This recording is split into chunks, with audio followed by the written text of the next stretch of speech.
Fala, galera! Boa tarde, meio-dia, sexta-feira! E aí, galera? Sejam bem-vindos, Holding Familiar, Marta Goulart, Décio, Roseli, Salete, Fileto, meu irmão, beleza? William Brasil, sejam todos muito bem-vindos! Sexta-feira, essa sexta-feira é da maldade, mas numa maldade boa, a maldade de tratar sobre a correta precificação da holding familiar. Galera, não adianta a gente estudar, não adianta a gente pagar curso se a gente não souber precificar corretamente o nosso serviço. Um abraço aí, Adriana, Karina Jabur, queridíssima, sabe tudo, deu um depoimento bacana no meu lançamento nessa semana. Obrigado, Jabur, você é uma gentileza em pessoa. Vou escrever aqui, pessoal, qual é o tema, porque as pessoas, conforme elas vão chegando, sabem do que a gente está falando. Então, só um minutinho.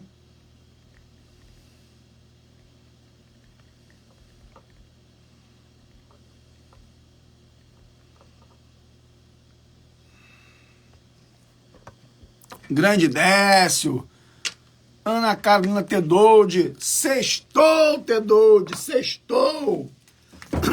Tedoldi, eu marquei de almoçar com você hoje 2 horas, mas eu cometi uma gafe enorme. Eu marquei com o Ricardo Macedo, meu amigo, professor de Direito Empresarial, começou a dar aula comigo 21 anos atrás e mora em Portugal. E ele tá no Rio, cara. E a gente marcou de dar um rolê de moto. Mas eu vou ver se a gente inclui nesse rolê tomar um café contigo aí. Falo contigo daqui a pouquinho quando acabar a live aqui, tá? Salete, seja bem-vinda ao curso. Já entrou no grupo do WhatsApp, Salete? Já tá lá no grupo do WhatsApp? Fez a matrícula do curso? Quem aqui acabou de entrar na nova turma do curso A Engenharia do Planejamento Sucessório? Quem acabou de se inscrever? As inscrições começaram ontem. Quem aqui já tá inscrito lá na turma nova? E quem aqui já foi aluno do curso da Engenharia do Planejamento Sucessório? Deixa eu saber aí, só para eu... Ó, Salete, lá no e-mail de confirmação tem as instruções para entrar nos grupos, tá? Grupo de dúvida. Já tá rolando, a galera já tá trocando ideia. Olha aí, ó. Das Secato, eu não sei como é que... Eu não sei se o nome tá completo e tal. Colocou aqui, ó, ainda não entrei. Vou fazer a inscrição hoje à tarde. Vambora, Secato. Não sei como é que pronuncia o seu nome aqui, porque pode estar colado um nome no outro, né? Roseli ainda não. A Jabura, ó, eterna aluna. A Carol Vizeiro é aluna antiquíssima, queridíssima, Adriana. Olha lá, ó, o Décio já entrou. Sejam bem-vindos. Quem já fez a inscrição, galera, na turma que abriu ontem, dá uma olhadinha no e-mail, olha a caixa de spam também, para você verificar o e-mail de confirmação, e aí você já vai ter acesso ao conteúdo, porque os 2 primeiros módulos já estão disponíveis, que são os módulos da fase 1, que é a fase gravada. E aí depois vem a fase 3, que aí começam as aulas ao vivo. Então, quem já fez a inscrição para a nova turma, olha lá no e-mail, pega as instruções para acessar o Hotmart, e também para acessar os grupos do WhatsApp, tá? Agora, vamos para o nosso papo de hoje, galera. Vamos falar sobre precificar corretamente o trabalho com holding familiar. Quem aqui já trabalha com holding? Joga aí para mim, por favor.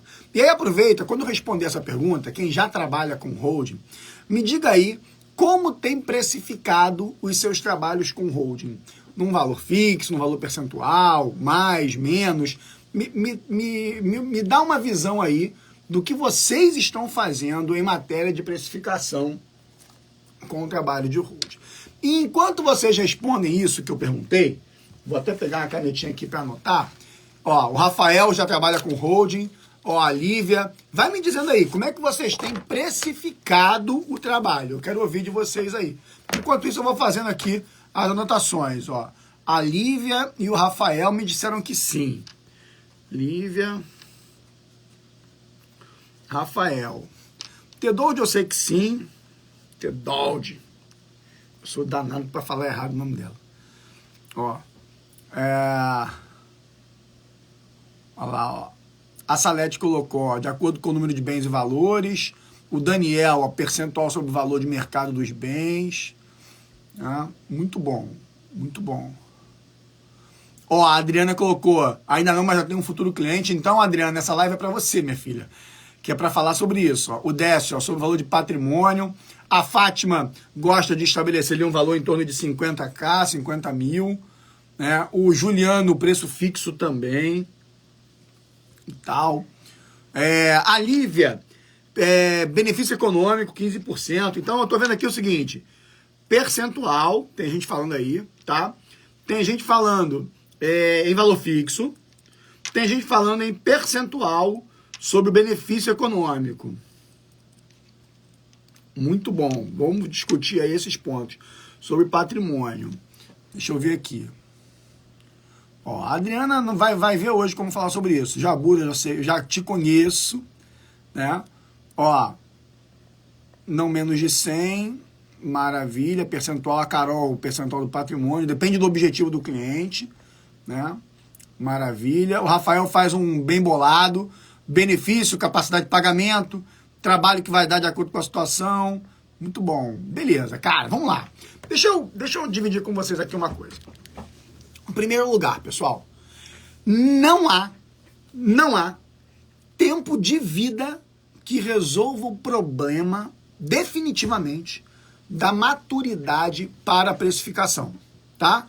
Então, primeira coisa, entendam, não há. Eu tenho 22 anos de exercício de advocacia e estagiei durante toda a minha graduação, que durou 5 anos e meio, quando deveria ter durado 4. E eu sempre trabalhei com negociação. E eu posso dizer a vocês que depois de 27 anos tratando com direito, entre graduação e a advocacia, ou seja, quase 30 anos respirando direito, quase 30, só de pensar me dá um nervoso, mas quase 30 anos respirando direito, eu não consigo te dizer que eu me sinto 100% maduro para a precificação de honorários, de um modo geral, tá?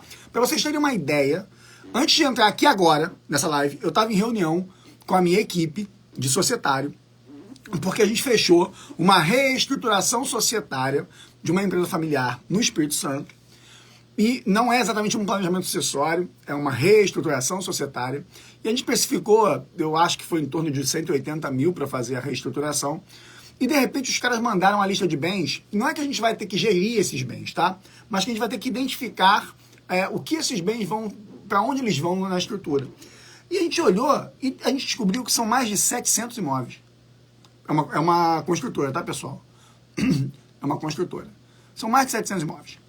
E aí a gente olhou um para o outro aqui na reunião de equipe, falou assim, cara, a gente não levou em consideração esse volume patrimonial quando a gente precificou. Tudo bem que não é um planejamento sucessório, é uma reestruturação societária. Mas a análise de 700 imóveis, por si só, é assustadora. O professor Diego Magno veio aqui só para dizer que eu estou devendo resposta a ele no WhatsApp, tá? Eu tenho só 120 mensagens de WhatsApp pendentes, cara. Já vou te responder aí. Já vou, juro que eu vou. Quando acabar a live eu vou te responder, prometo. Te amo, meu sócio, amigo querido, de Belém do Pará, tricolor. Quarta-feira tem Flusão no Maracanã, eu vou com... No Maracanã não, no Engenhão eu vou com o Lucas. Então, veja, eu percebi, por exemplo, que essa precificação foi errada. A gente errou. Ou a gente realmente vai ter que segregar ali em etapas. A expectativa da proposta ficou diferente daquilo que veio depois com a documentação. Então, cara, errar com precificação é normal, ok?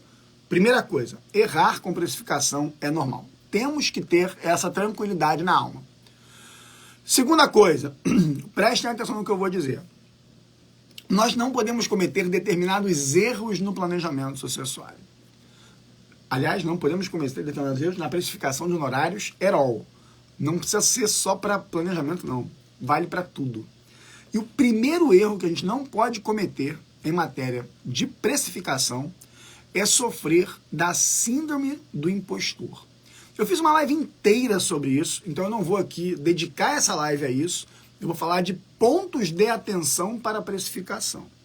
Mas vou trazer esse pedaço que envolve a síndrome do impostor como um dos principais obstáculos para a correta precificação de honorários. Vocês já se sentiram, tiveram um sentimento de estar atendendo um cliente que você olha, caceta, meu irmão, esse cliente é bom, ele é bom, tem um patrimônio bom e tal. Eu chego a me sentir incapaz de atendê-lo, né? Eu chego a me sentir pequeno perto dele. Vocês já tiveram esse sentimento? Digo a vocês, tá? Eu, com meus quase 30 anos de respirar direito, entre graduação e advocacia, ainda tenho, tá? Ainda tenho isso de vez em quando.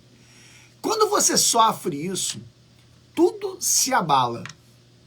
Por exemplo, sempre que eu vou palestrar em um congresso e que eu tenho como palestrantes pares naquele congresso pessoas que 15, 10 anos atrás estavam numa posição hierárquica intelectual comigo que eu jamais imaginava que eu poderia estar sentado ao lado daquelas pessoas.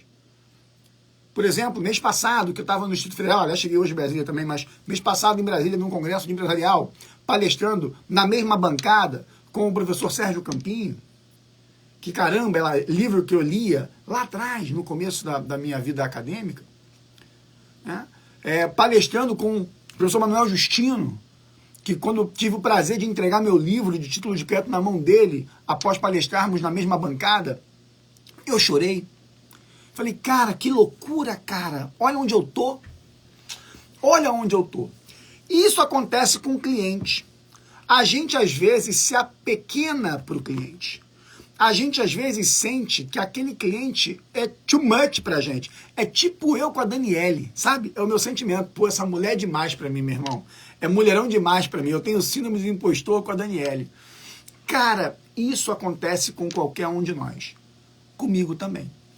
O problema não é sofrer a síndrome do impostor, que nos apequena, nos faz sentir impostor para a posição que estamos. O problema é não saber lidar com ela.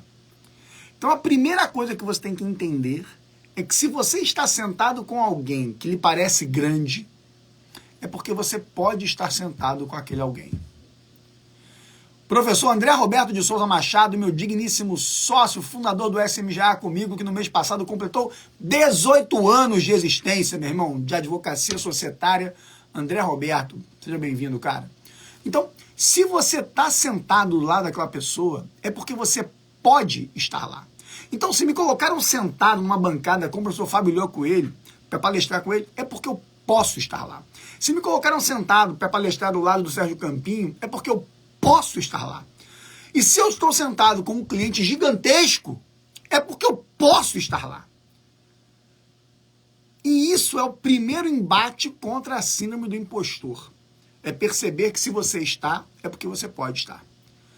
Então, prestem atenção nisso. Para mim, um dos primeiros e talvez maiores obstáculos na correta precificação de honorários é sofrer da síndrome do impostor e não saber lidar com ela. E o cliente sente isso. Ele sente o cheiro. Ele percebe que você se apequenou. É a forma como você fala, é uma redução de tom de voz, é uma ausência de olhar direto. O cliente vai sentir isso. E na hora que ele sentir isso, ele vai saber que ele vai poder impor preço. Olha aí, ó, Henrique Araki, meu querido, nosso japonês inteligentíssimo, sabe tudo de direito empresarial, sabe tudo de planejamento sucessório. Araki, você é fera. Olha o assunto, Araki. Como não precificar de maneira equivocada a atuação com holding. E aí eu estou no primeiro tópico, para quem está chegando aí, que, aliás, eu coloquei o tema e não como é que é, fixei. Deixa eu ver se eu consigo voltar lá para fixar. Então, como a gente faz para precificar corretamente e não errar com isso? E aí eu explicando aqui pro pessoal sobre a síndrome do impostor. O sentimento de estarmos ladeados com pessoas grandes, e aí o cliente grande, etc., e dar aquele sentimento, aquele frio na barriga de que nós não somos bons o suficiente para aquela pessoa. Se a gente tem esse sentimento, a gente não consegue valorizar nossos honorários adequadamente. Isso está fazendo sentido para vocês? Sim ou não? Me digam se isso está fazendo sentido para vocês. Se o que eu estou dizendo parece loucura, ou se vocês já sofreram esse sentimento de que você é menos do que o cliente, por exemplo. Né? Me digam aí no chat. A segunda coisa, o segundo erro que a gente comete, e esse no planejamento é comum demais, pessoal. Esse no planejamento é muito comum. Que é você não dar valor ao seu trabalho em razão do volume do cliente. Então, o cara vem para mim com um patrimônio de 100 milhões de reais. Como é que eu posso, num patrimônio de 100 milhões, olha, o Vitor falando, eu vivi essa experiência nessa semana. Como é que pode, num patrimônio lá de 100 milhões de reais, eu precificar o planejamento do cara em 50 mil? Como é que pode? Como é que pode? Sabe o que vai acontecer? Não é que os clientes não queiram negociar preço. É normal, acontece. Mas pode acreditar no que eu vou te dizer. Se o seu preço for baixo demais, duas coisas podem acontecer. A primeira delas, que é a melhor para você naquele momento, é o cliente não fechar porque o seu preço ficou muito baixo. Ele não fecha porque ele tem noção de que aquele serviço é caro. E que se ele estiver contratando você a um preço tão baixo, cliente com patrimônio de 20 milhões e você oferece fazer a holding dele por 30, 40, 50 mil, a probabilidade de um cliente bom, inteligente, não fechar porque o preço é muito baixo é grande. André Roberto e eu, que fundamos essa MGA há 18 anos, já sofremos isso. Olha aí a Lívia falando, 50 mil num patrimônio de 100 milhões, ele não vai valorizar. Se for até de 20 milhões, já não vai valorizar, Lívia. Não vai. Olha, não vai. Então, ter a ideia de que o cliente sente o cheiro do seu serviço medroso. Você tem medo de botar preço no seu serviço porque você não confia plenamente no seu serviço. Se você confiasse plenamente no seu serviço, sabendo a importância dele para o seu cliente, e o reflexo disso num patrimônio tão grande, você daria preço com uma tranquilidade na alma. Quando você joga para baixo, é porque você não está seguro com você. Você não está seguro com você. E aí dá uma pausa, velho. Para. Porque, como eu disse, duas coisas podem acontecer. A primeira é o cliente te dispensar porque você deu um preço muito baixo e ele não se sentiu seguro para fazer com você. Segunda coisa é ele te contratar com uma expectativa baixíssima. Porque te pagar 30, 40 mil, se ficar bom, ficou. Se não ficar, eu faço de novo. Porque é dinheiro de pinga para ele. E aí aquilo vai te dar um trabalho. Você provavelmente, se não estiver preparado, vai cometer erros que vão comprometer a tua imagem perante aquele cliente. Então, o erro na precificação para baixo é um erro muito grave. Gravíssimo. O cliente vai sentir isso em você. E ele provavelmente não vai contratar você. Como diz o André, respeitando pouquíssimo. E aí vem, em cima dessa mesma situação, Vinícius Marinho, meu querido, ô Vinícius, você mandou mensagem pra gente comer em Brasília aí ontem. Cara, quando eu vi, eu tinha ido almoçar com a Amanda, a diretora do DREI, minha querida amiga, aluna, e eu não tinha como estar contigo. Cara, uma pena mesmo, uma coincidência boa, a gente tá no mesmo lugar, viajando, mas um beijo pra você, meu irmão. E aí vem um próximo problema em relação a esse tipo de erro de valor baixo.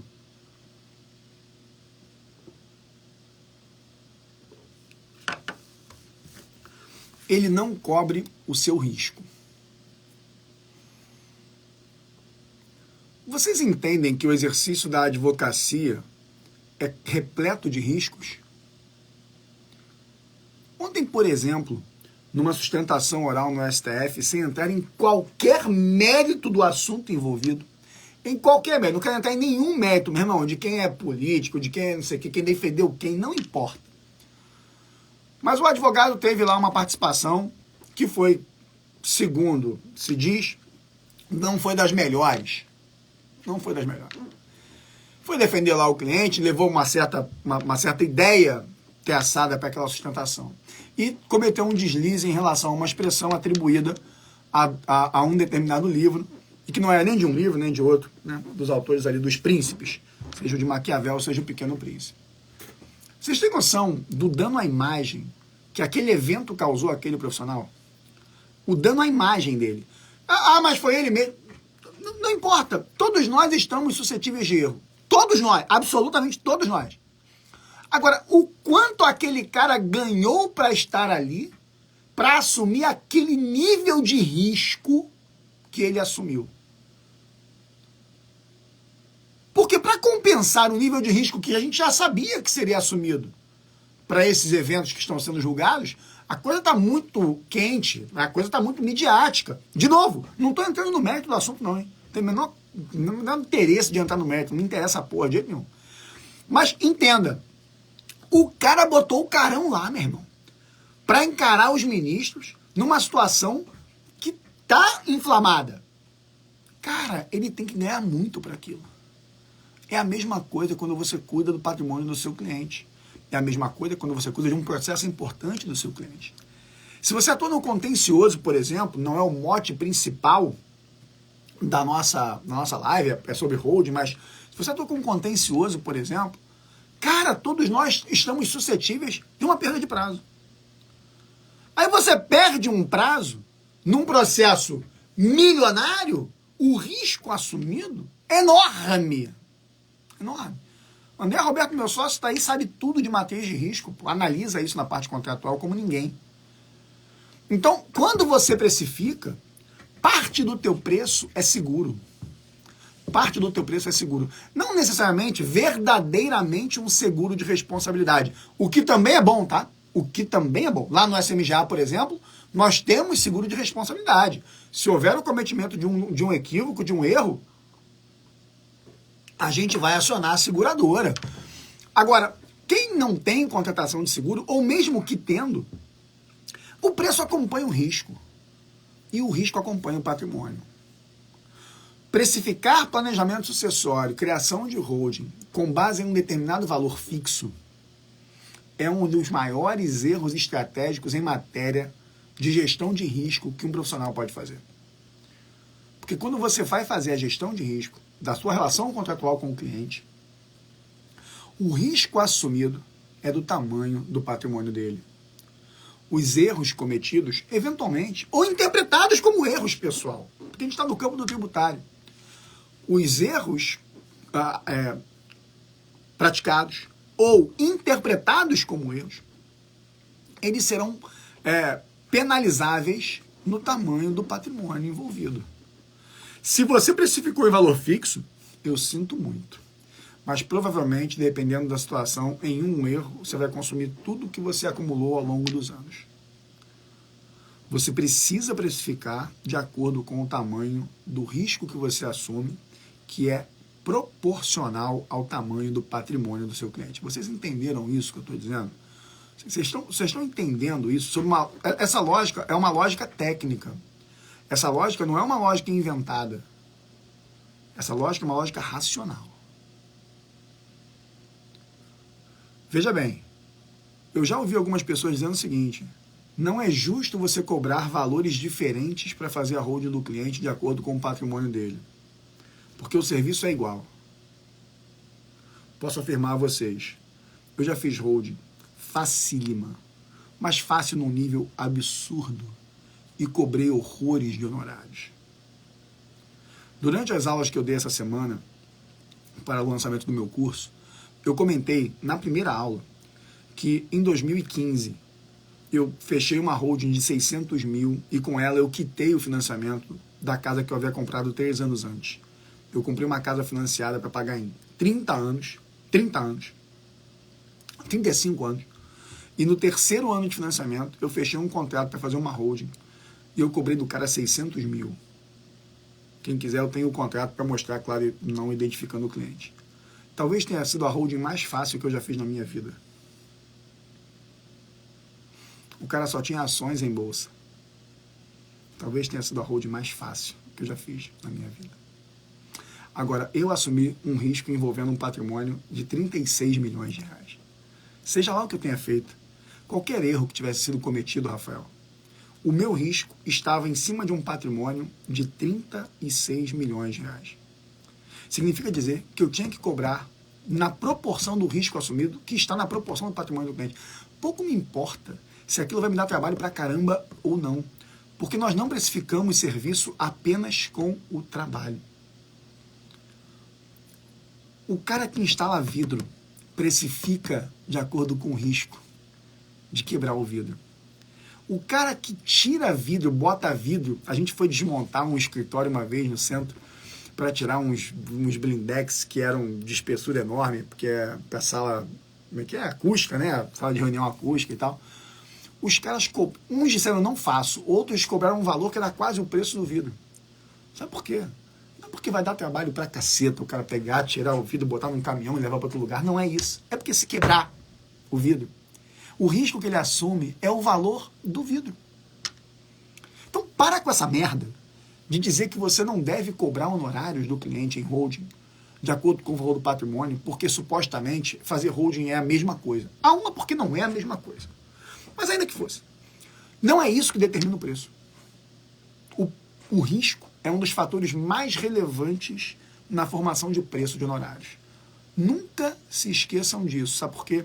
Porque se você se esquecer disso, você pode lembrar na pior situação, que é quando o risco eclodir, quando a situação acontecer. E aí, meu amigo, aí você vai chorar e vai lembrar de mim. Entenderam essa, sim ou não? Deixa eu aproveitar para lembrar, antes de eu passar para o próximo tópico, rapidinho, deixa eu aproveitar para falar que eu não sei quem aqui já é meu aluno da EPS. Quem já é meu aluno da EPS?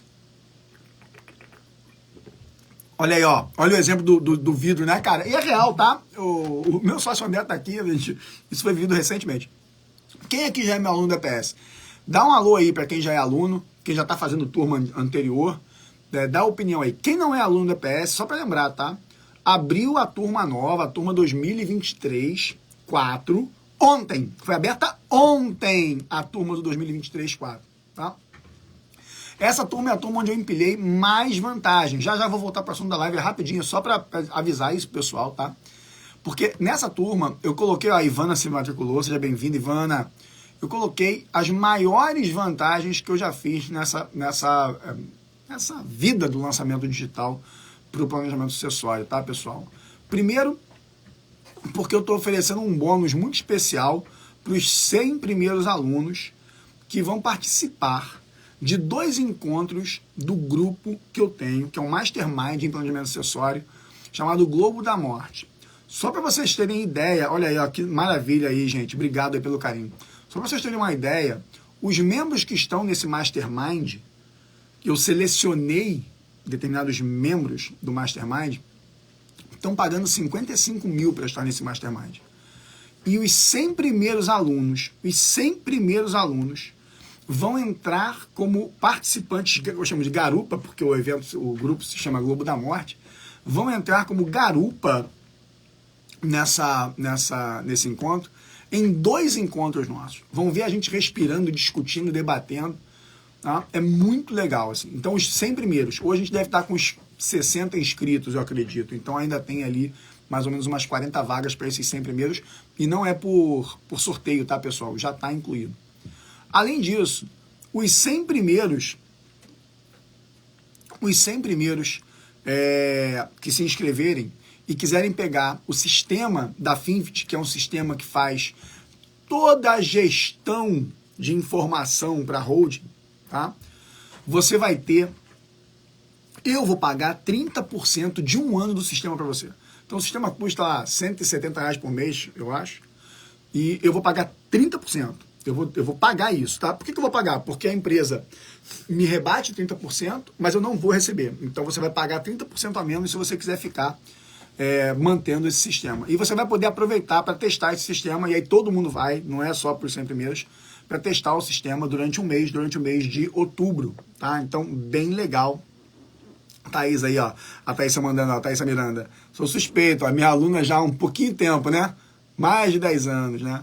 Então, galera, Quem ainda não viu lá para se inscrever e tal, quer saber um pouco mais sobre como funciona o curso, quais são as fases, quais são os módulos, quais são os conteúdos, qual é o conteúdo programático, bota só aí eu quero, que você vai receber um inbox com um link, aí você olha lá o link para você entender como é que funciona o curso A Engenharia do Planejamento Sucessório, tá? Eu, por exemplo, agora lancei o módulo de holding rural, são 8 horas de aula com um cara que é super especialista em holding rural, que é o Elielton. O cara tá arrebentando, ele tem um grupo específico só para discutir questões nesse sentido. Então, coloquem aí, eu quero, se você quiser ir lá e conhecer como é que funciona o EPS, a Engenharia do Planejamento Sucessório, tá, galera? Coloca aí, é só colocar o eu quero, não vai debitar no seu cartão, não. Vai chegar só no seu inbox um link para você ir lá conhecer a página que tem as informações. Vamos voltar aqui um pouquinho para continuar falando dos honorários, tá, pessoal? Então, o que você percebeu? O que te faz errar na hora de precificar planejamento sucessório e holding? Síndrome do impostor. Você se sente inferior em relação ao cliente. Tem que aprender a lidar com a síndrome do impostor. Eu comecei isso, falei sobre isso no comecinho da live. E eu tenho uma live só sobre isso, tá? Depois, se vocês quiserem olhar no meu Instagram, tem uma live minha só sobre a síndrome do impostor. Aquele sentimento de que a gente é menos do que as pessoas no meio ambiente em que estamos. É um erro, cara. Não cometa esse erro. Não cometa esse erro. Segunda coisa é precificar muito baixo. Porque ao precificar baixo demais, o cliente vai sentir que você está inseguro. O cliente vai... depois eu posso até repostar ela, Gabriel. É bem legal, cara. Eu gosto muito dessa live, sabia? Você sabe que muita coisa que eu falo durante a live vem na hora, né? Essa referência que eu fiz do vidro, por exemplo, veio agora na minha cabeça, tá? São muitas coisas que eu falo assim, elas vêm assim, desse jeito mesmo, tá? É normal acontecer isso comigo. Luiz, o curso é foda, eu sou suspeito. Pô, meu irmão, obrigado, cara. Quem não participou ainda, mete o eu quero aí para receber o link para conhecer o curso. Então, além disso, você tem o problema de precificar baixo e do cliente perceber que você está com medo, está inseguro. Na maioria das vezes, ele não fecha e não te chama mais para coisa grande. Quando ele tiver um probleminha, que ele tropeçou no restaurante, vai ajuizar num jack, ele te chama. Quando ele tiver 1, 2, 3 milhas para ele botar num jack, ele te chama. Quando ele tiver um probleminha de condomínio, ele te chama. Agora, quando ele tiver um assunto sério, quando ele tiver um assunto pesado, ele não vai te chamar. Porque você não é o preço para aquilo. O oposto é verdadeiro, tá, pessoal? O oposto é verdadeiro. Você tem que conduzir a tua plateia. Muitas vezes, vários alunos vêm para mim, Paulo, eu tô com um case aqui, um planejamento e tal, quer fazer em parceria? Cara, pode ser. Qual é o valor do patrimônio? 8 milhões. Pô, irmão, não faço. Participo, sim, mas só para patrimônio acima de 20 milhões. Quando você faz isso, você educa a plateia, tá? Você educa a plateia. Por que você educa a plateia? Porque aquele cara não te chama mais para coisas pequenas. Mas o dia que ele tiver uma coisa maior para tratar, ele vai te chamar. E se ele chamar uma outra pessoa para fazer aquela coisa pequena, no dia que ele tiver uma coisa grande, não é aquela pessoa que ele vai chamar. É você. Porque a referência de melhor preço é você. Tá? Por exemplo, vamos lá. Quem aqui já precisou, eu já tive recentemente essa situação, eu tive que viver essa situação, quem aqui já precisou procurar um médico particular para um assunto mais delicado? Né? Mesmo tendo plano de saúde, optou por procurar um médico particular. Quem já vivenciou isso? Por favor, me diga aí. Eu recentemente vivenciei isso por conta de vesícula, porque com 2 e tal, eu fui ver, tem que tirar a vesícula. Pô, meu irmão, me desculpe, mas ninguém vai tirar um pedaço meu sem que eu possa verificar isso com outros profissionais. Fui fazer consulta particular com o cara. Consulta do cara, um barão. Meu filho tá com uma questão cardíaca que ele teve alguns anos atrás ali. Cara, eu quero o melhor médico, cara. Quanto é? É R$1,5 barão, R$1.500. Numa boa. Quando você faz isso, a Simone colocou, eu e tal. Quando a gente percebe e procura um médico particular, mesmo tendo plano, porque você está com uma situação delicada, disso não é verdade. Quanto maior o preço, maior valor você dá para o médico. Me diz se não é verdade. Fala assim, pô, meu irmão, sabe quanto o maluco cobra? A consulta do cara é R$1,5 conto. Cara, a imediata relação que você faz é que o cara é foda. Porque se ele tá cobrando R$1,5 barão e tem gente que paga R$1,5 barão, é porque o cara vale R$1,5 barão. Então, a gente tem que fazer isso acontecer na cabeça do cliente. É óbvio que você vai deixar clientes na mesa. É claro que você vai ter um monte de cliente que não vai fechar com você. E tudo bem! Você não precisa fazer 10 projetos de planejamento sucessório. Entenda. Faça um. Faça um projeto. Se você fizer um projeto num patrimônio de 5 milhões, cobrando o que eu acho justo, 1,5% do valor de mercado, você vai fazer 75 mil reais. Se você fizer um projeto por mês, não é fácil. Eu sei que não é fácil. Mas um projeto para cliente de 5 milhões, cobrando 1,5%, você vai fazer 75 mil reais. Será que é todo advogado que está ganhando 75 mil reais por mês? Agora, quando você se mete a fazer croquis para o cliente cobrando 3 mil, aí você se ocupou para a reunião, você vê? 3 mil. Aí você faz, né? 3 mil. Aí quando você vê, você fez uma porrada de atendimento. Você fez uma porrada de reunião.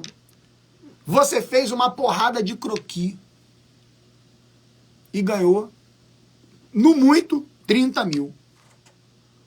Desses fecha um planejamento que você cobra fixo 30 mil. Se ocupou pra caramba. A tua mão ficou cheia de bolinha. Pablo, 30 mil é dinheiro pra caceta. Ô, gente, eu sei que é dinheiro pra caceta. Eu só tô dizendo que o conhecimento em planejamento sucessório vale muito mais do que isso. A Ivânia, a aluna minha do EPS, muitos conhecem. Quem conhece a Ivânia aqui? Que é meu aluno que conhece a Ivânia das aulas. A Ivânia, a aluna minha do EPS, fechou agora um planejamento em cima de um patrimônio que vai oscilar entre 500 milhões e 1 bi. E ela fechou a 1%. Os honorários dela estão variando entre 500 mil e 1 milhão de reais. Tenham coragem de cobrar. Tenham coragem de cobrar. Esse é o mote, cara. Essa é a ideia. Ali, ó. O pessoal conhece, ó. Patita, ó, colega da pós. Ela é membro do Globo da Morte. Ela tá no Globo da Morte comigo. Aí você fala, a pessoa vai pagar lá 55 mil pra estar no Globo da Morte. Meu irmão, ela fechou um contrato de 500 mil de honorários. Sabe como é que ela fechou esse contrato? Porque ela estava atendida nisso. Ela estava atendida nisso. Ela estava pronta. Aí anteontem a gente teve reunião no Globo da Morte. Ela, porra, Pablo, fechei mais um ontem. Pequenininho, mas fechei. Quanto? 75 mil. E ela me disse, pequenininho. Aí ontem um aluno meu no grupo da turma 2023-2 do Globo do EPS disse, eu tô fechando um contrato aqui e tal, patrimônio de 10 a 12 milhões e 50 mil. Eu botei, olha, tá bom, mas dá para upar esse preço. Dá para upar esse preço, cara. Upa esse preço. Patrimônio de 10 milhões, cara, tem que fechar pelo menos 100 mil reais de honorários. Olha lá, ó. A Patita colocou aí, ó, ela postou no grupo hoje da pós, só elogios. Ela é uma graça, cara, é uma fofa, ela é muito competente. Entendeu? Você com patrimônio de 10, 12 milhões, cara, é para cobrar ali, pô, no barato, 100 mil. O ideal, 150. Mas tudo bem, para não ficar com 100 número alto, você tá, porra, começando a engrenar, bota 90.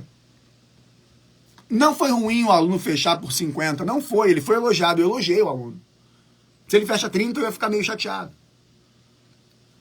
Mas ele se valorizou. Deixa as pessoas se desvalorizarem, cara. Para com isso. Você não precisa fechar 10 contratos de planejamento, cara. Dependendo da situação, se você fechar 2 por ano, foi. A mulher fechou um de 500 mil. Se for esse no ano, só esse no ano, são quase 50 mil por mês. Disso. Então, recapitulando, não se dimensiona valor de honorários em holding com base em valores fixos sobre o argumento de que o trabalho é igual e que não importa o tamanho do patrimônio. Você não está monetizando apenas trabalho, você está monetizando conhecimento e você está monetizando risco. Se alguma coisa der errada, o risco é do tamanho do acervo. Então, o preço tem que acompanhar. Entenda, vou até falar isso, Lorena, com você agora sobre percentual. Vou explicar o que eu faço, tá? Para fechar a contrato de honorários. Entenda, pessoal. Corretor de imóveis é o cara que junta duas pessoas e orienta a transação, sem nenhum demérito na profissão. Nenhum demérito. Meu pai é corretor de imóveis. E aí eu tenho lugar de fala pro assunto, beleza? Meu pai é corretor. Cara, meu pai não estudou o que eu estudei para fazer planejamento sucessório. Meu pai não pagou 5 pau num cursinho para fazer o que ele faz. E ele monetiza 5%. Ele monetiza 5%. Se ele vender um apartamento de 1 milhão, 5%. 50 mil. Se ele vender um apartamento de 10 milhões, 5%. 500 mil. Por que você vai cuidar do planejamento do cara com uma complexidade muito maior, vai cobrar um valor fixo do cara sobre a alegação suposta de que é igual ao trabalho para fazer isso ou aquilo? Numa boa. Numa boa. Por quê? Ah, eu não concorri com a formação do patrimônio do cliente. É sério mesmo? Você acha que a Montblanc, quando me vendeu essa caneta aqui, ela disse, não, essa caneta não custou esses 5 mil reais, não. Eu vou precificar aqui porque ela custa, sei lá, 300 reais para ser feita. E, pô, eu não fiz o Pablo ganhar o dinheiro dele para poder cobrar dele 5 mil numa caneta. Tu acha que em algum momento a Montblanc pensou nisso? Você acha que a Apple, quando precifica, e aí eu vou entrar num outro ponto, você acha que a Apple, quando precifica o iPhone 15 agora, ou o 14, não importa, ela tá tão preocupada assim, se aquilo ali, o aparelho em si vale aquilo tudo? Sério? Não. Não. Não tá. E aí vem uma outra coisa para você aprender. Não se dimensiona honorários para que caibam no bolso do cliente. Eu vou repetir. Não se dimensiona honorários para que eles caibam no bolso do cliente. Porque se você dimensiona os honorários sobre aquele argumento em que o cara diz, pô, mas eu não consigo pagar isso. Óbvio, gente, eu não estou falando de você ser rígido a ponto de total inflexibilidade. Não é isso. Mas você precificou lá, não, 100 mil para fazer a holding. O cara, pô, mas eu não tenho, está tudo investido, não sei o quê, está em imóvel e tal. Eu tenho aqui 30 mil e tal. Se você dimensiona os seus honorários para que caibam no bolso do cliente, quem vai para o bolso do cliente é você. É você que vai para o bolso do cliente. Na verdade, é você que está se prostituindo. Se uma mãe tem que chorar, não é a sua, é a do cliente. É preciso ter um mínimo de egoísmo, porque é um egoísmo de proteção. Então não se dimensiona. Ah, mas aí o cliente não vai fechar. Tudo bem, ele não vai fechar. Ele não vai fechar. Aí você é uma menina bonita, linda, tá numa festa, lembra na adolescência, tá numa festa, aí vai um garoto feio, tipo eu, com essa carranca aqui, quer ficar contigo, por que vai ficar contigo? Aí você, pô, mas se eu não ficar com ele, né, ele não vai ficar comigo, eu vou fechar com ele. Vou fechar contrato com ele mesmo sabendo que não dá pra ele. Não cabe, não fit. Meu irmão, ele que vai fechar com outra pessoa. Ele que vai fechar com outra pessoa. Cara, se você fez isso durante a sua adolescente, a sua juventude, a sua vida adulta, em relação às pessoas com quem você relacionou, ah, não, essa pessoa é insuportável, mas se eu não me relacionar com ela, ela não vai se relacionar com ninguém. Pô, meu irmão, tá maluco? Ela que se relacione com alguém que caiba pra ela. Isso vale para honorários, cara.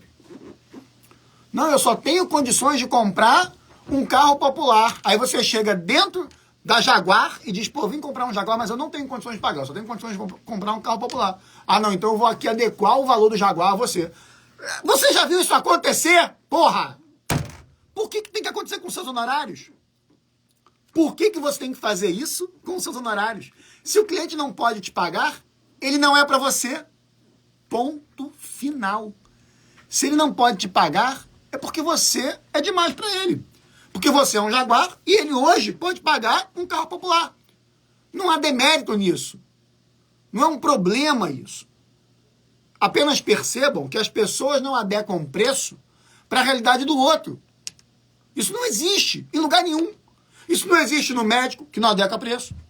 Não tem como pagar tua consulta de 1.000, posso pagar 100? Não, porque minha consulta é 1.000. A loja de automóveis não adequa preço? Eu não estou falando que não se negocia. Negociar é outra história, pô. Estou falando de você adequar o preço. A Apple não adequa preço para que os clientes comprem. Vocês estão me entendendo, sim ou não? Vocês estão me entendendo? Dá um alô aí para eu ver se vocês estão entendendo o que eu estou dizendo. Se está fazendo sentido para vocês o que eu estou dizendo. Me diga se está fazendo sentido o que eu estou dizendo. E mais. E agora vem dica de ouro para tudo. Para tudo aqui. Para tudo. A melhor maneira de você cobrar os melhores honorários é que você seja mais importante para o seu cliente do que ele é para você. A melhor maneira de você fechar os melhores honorários é fazer com que ele sinta, ele perceba que você é mais importante para ele do que ele para você. Como eu disse, eu estava em reunião de equipe agora há pouco. Antes de entrar na live. E aí a minha equipe estava puxando algumas propostas que a gente havia enviado para fazer follow-up. Ok? Follow-up, pessoal, é acompanhar a proposta, ver se o cliente vai fechar mesmo e tal, não sei o quê. E aí eu mandei aqui, eu vou ler para vocês a mensagem que eu mandei para um dos clientes. Assim, ó. Fulano, bom dia, como vai? Estou passando para fazer o follow-up da proposta para saber se mantenho na minha esteira de acompanhamento. Eu não perguntei se ela quer fechar, se ela não quer fechar. Eu não perguntei se o preço estava bom. Eu não falei assim, não, mas se quiser negociar... Eu não falei porra nenhuma. Eu disse o seguinte, eu não vou deixar de voltar ali. Eu mandei uma proposta tem uma semana. Faço o follow-up de proposta. A proposta foi semana passada. Eu mandei mensagem para a menina. Estou passando... Tô lendo, hein? Tô lendo aqui no meu WhatsApp, na minha frente, no computador, tá? Para fazer o follow-up da proposta.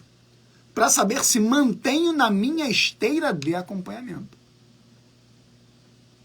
A proposta é uma proposta de um contencioso societário.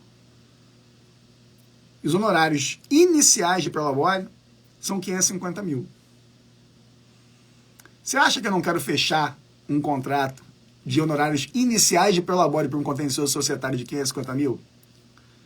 Você acha que eu não quero? Você acha que eu... Assim, eu não estou reclamando de dinheiro, mas você acha que há dinheiro suficiente para eu não querer, não estar com tesão de fechar um contrato de 550 mil? Meu irmão, eu tô com tesão danado para fechar esse contrato. Mas isso é a última coisa que a outra parte pode perceber. É a última coisa. Ela tem que perceber o seguinte, cara, assim, só me diz aí para eu tirar daqui, da minha lista. Para que eu possa dar atenção em outras pessoas. Esse sentimento gera escassez. Não tá na live não, Carlos. Esse sentimento gera escassez. Esse sentimento gera a percepção de que eu sou mais importante para o cliente do que ele é para mim. Eu sou mais importante para o cliente do que ele é para mim. Eu tenho que fazer o cliente entender que eu tenho muita gente para atender, ele é um deles, eu quero atendê-lo, eu estou disposto a atendê-lo, eu não vou desdenhar dele, porque senão ele não fecha comigo. Se ele achar que ele vai ser mais um, é outra coisa, também é um erro. Então, ele tem que entender que eu vou atendê-lo, que tudo bem, mas ele tem que saber que se ele não fechar comigo, tudo bem. Uma curiosidade interessante, Cecília, entrou aí agora, seja bem-vinda. Flávia, escuta essa. Na semana retrasada, eu atendi uma reunião de planejamento que um aluno tinha me pedido e tal, para atender em conjunto, e era um planejamento bom, tá? Bacana, assim, um planejamento que, tipo, vale a pena, né? E aí, durante a reunião e tal, papo vai, papo vem. No meio da reunião, o cliente falou assim, mas, doutor, eu sempre falo, me chama de doutor e tal, né? Você vai conseguir me atender? Porque eu estou tentando marcar a reunião tem um mês. E aí, eu estou preocupado se o senhor vai conseguir me atender. Escutem o que eu disse. Escutem o que eu disse. Eu dei uma risada, eu falei, e disse, eu adoro essa carência. agora eu vou aumentar os honorários. Foi assim que eu respondi a pergunta. Veja, eu poderia me sentir num corner acuado, hein? O cara fala assim, vem cá, você vai me atender? Porque eu tô tentando falar contigo há um tempão. Eu te mandei mensagem, tentei marcar a reunião. Agora eu consegui marcar. Demorou. Aí se eu fechar contigo, você vai me atender? Eu podia ficar desse tamaninho. Desse tamaninho. Até porque o cliente é grande. E eu respondi rindo. E disse, cara, eu adoro essa carência. Inclusive eu levo isso em consideração para precificar os honorários. E depois eu respondi sério e disse, mas pode ter certeza, eu só aceitei marcar a reunião porque eu sabia que a partir da reunião eu poderia te atender. Se eu tivesse feito a reunião antes, eu ia tomar o seu tempo e o meu tempo, porque eu provavelmente não conseguiria te atender em razão de outros projetos. Acabou! Acabou! O cara percebeu o seguinte, ele não é o último biscoito do pacote para mim, eu não estava atendendo ele antes, porque eu tinha outras pessoas para atender. Na hora que eu pude atendê-lo, eu fiz a reunião e ainda me diverti com a carência dele. E aí, o que você acha? Você acha que ele vai dar valor ou não vai dar valor ao serviço e à proposta de honorários? Ele vai dar valor. Bom, para caminhar para o final dessa live, Pablo, e como é que você precifica holding? É uma pergunta importante, se a gente está falando da correta precificação de holding. Como é que você precifica holding? Eu te digo. O que eu não gosto de fazer, para começar? Algumas pessoas colocaram, eu cobro um percentual do benefício econômico. Eu não gosto. Sabe por quê? Porque o benefício econômico na holding é algo muito variável. Muito variável. Muito. Às vezes, o projeto não gera economia. Às vezes, o principal é outra coisa. É uma blindagem, é realmente uma organização sucessória. Outra coisa, as pessoas, para conseguir o benefício, podem ir além do que é possível. Isso tem acontecido. Aliás, tem acontecido de um jeito horroroso, que tem gente especificando holding em valor fixo e buscando economia com maluquices, que vai ser assunto da minha próxima live, quando eu vou falar aí de questão de AVJ e tal. A pessoa cobra fixo e ainda faz malabarismo para inventar uma economia tributária perigosíssima. E aí o cara está assumindo um risco da porra com honorários baixos. É tudo errado. Eu não gosto de cobrar em cima do percentual por isso, porque eu acho que a gente fica muito conflitado. Quando a gente cobra no percentual, a gente fica muito conflitado. É diferente de uma atuação no tributário em si. Meu irmão, vou tirar PIS e COFINS da base de cálculo. Exemplo, vou entrar com a ação, peguei a tutela, ganhei a ação percentual do êxito. Porque ali eu tenho o judiciário que está validando. Eu já sei na hora o resultado. Na hora que eu digo é durante a realização do projeto. No caso de uma holding, cara, o risco tributário vai acompanhar aquele projeto por alguns anos. Por exemplo, de uma doação de cotas ou uma venda simulada de cotas, 5 anos a contar do 1º de janeiro do ano seguinte ao ato. Do ITBI, o risco vai acompanhar por 8 anos depois da constituição da holding. 3 da quarentena trienal e 5 depois disso para fiscalização. Eu não sei, eu não tenho como afirmar. As pessoas estão falando hoje sobre imunidade tributária, dizendo que conseguiram, e que nunca foram fiscalizadas. Quase todos os cursos de planejamento sucessório estão no mercado, alguns são muito bons, mas tem profissionais que não têm atuação há mais de 5 anos, não têm atuação há mais de 8 anos, não podem afirmar como funciona uma imunidade consolidada. A consolidação de uma imunidade acontece no 8º ano depois da criação da holding. Eu sei. Eu tenho um cliente meu autuado de holding de 2013. Porque deu mole, o cliente deu mole. Então, não me agrada a ideia de precificar com base na economia. Tá? Diferente do que acontece na questão do tributário puro. Tá? Tributário puro. Valor fixo. Para o Pablo, de jeito nenhum. Valor fixo de jeito nenhum. Argumento de que o trabalho é o mesmo. Como eu disse a vocês, cara, uma das maiores remunerações de holding que eu tive num único projeto, não foi a maior, mas uma das maiores, foi uma que eu fiz em 2015, de 600 mil, e foi uma das mais fáceis que eu já fiz até hoje, talvez a mais fácil. Agora, o risco era em cima de 36 milhões. Então, eu tive que ter levado em consideração o risco para que eu pudesse precificar meus honorários. Sem dúvida. E o cliente pagou. E, por fim, eu gosto de um percentual sobre o patrimônio e valor de mercado. e eu ancoro o cliente no custo potencial do inventário. Se eu estou fazendo um planejamento acessório, eu estou antecipando um gesto futuro, que é o inventário dele, ou parte dele. E aí eu vou dizer o seguinte, olha só, exemplo, no Rio de Janeiro a tabela do OAB sugere como percentual mínimo para honorários em inventário 3%. Então eu vou cobrar de você 1,5%. Você vai economizar metade dos honorários que seriam cobrados, segundo a tabela da OAB do Rio de Janeiro. Eu vou cobrar metade disso para fazer o teu planejamento. Aí ele enxerga vantagem e eu ancorei ele nos 3. Quando eu ancoro nos 3 e eu trago 1,5%, eu levo ao sentimento de economia para o cara. A única coisa que eu faço, e aí é de cada um, é estabelecer um valor mínimo. Então eu gosto de estabelecer um valor mínimo, preferencialmente levando em consideração um patrimônio de 5 milhões, o que daria um mínimo de 75 mil reais. Parcelar, cara, parcela. Dá desconto? Pouco. Cuidado com o desconto, hein? Tem cliente que se você der desconto, ele não fecha, ele desconfia. Especialmente desconto grande, cara. Desconto no máximo 10%. No meu curso, a Engenharia do Planejamento Acessório, cujas inscrições foram abertas ontem, tem um módulo só sobre negociação de honorários, cara. É um módulo muito maneiro. Eu adoro essa aula que eu dou. Aqui é uma live curta pra gente bater esse papo.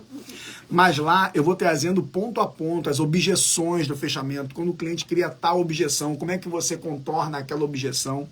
Esse é um dos assuntos que eu trato no meu curso. Galera, 13h, só para lembrar, quem aí ainda não fez a inscrição para o curso A Engenharia do Planejamento Acessório, turma 2023-4, vem aqui, escreve eu quero, porque vai uma mensagem no teu inbox para você ver lá o site e você vai entender toda a proposta.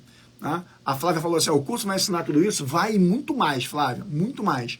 Eu sou muito chato com questão de cobrança de honorários, tá? Muito chato, assim, eu realmente faço com que meus alunos queiram cobrar valores altos, assim, gosto muito da ideia de que nossos alunos tenham que trabalhar menos para ganhar mais. Eu não quero essa coisa de, não, eu quero fechar não sei quantos, você não quer fechar não sei quantos, cara. Você quer fechar um tiro bom, outro tiro bom e assim vai.